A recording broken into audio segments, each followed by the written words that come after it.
नमस्कार जी सभी सेवक भाइयों को।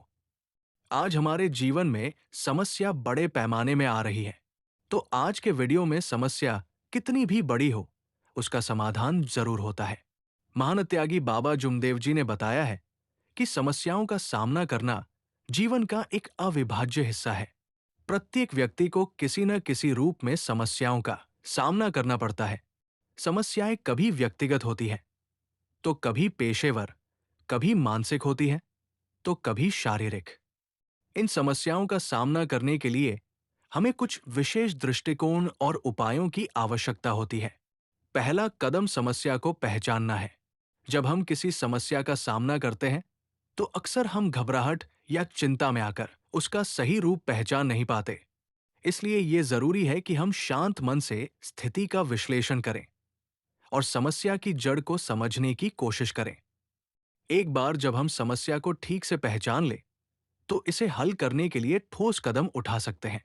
दूसरा कदम समाधान की दिशा में सोचना है। हमें हमेशा ये सोचना चाहिए, किसी भी समस्या का समाधान मौजूद होता है, बशर्ते हमें सही तरीके से उसका सामना करना आना चाहिए।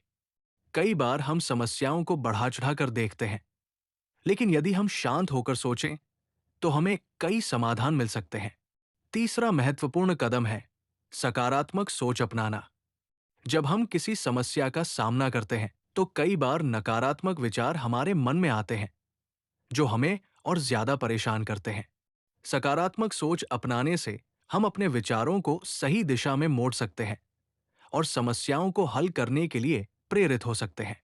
चौथा कदम है आत्मविश्वास बनाए रखना। समस्याओं का सामना करते वक्त आत्मविश्वास का होना बहुत जरूरी है। अगर हमें अपने ऊपर विश्वास होता है, तो हम किसी भी समस्या का समाधान ढूंढ सकते हैं।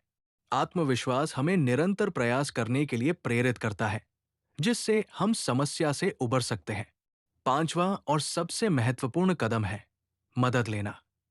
किसी भी समस्या का समाधान अकेले करना जरूरी नहीं होता। हम अपने परिवार, दोस्तों या विशेषज्ञों से मदद ले सकते हैं। कभी कभी दूसरों का दृष्टिकोण और सलाह हमारी समस्याओं का समाधान ढूंढने में मदद कर सकती है।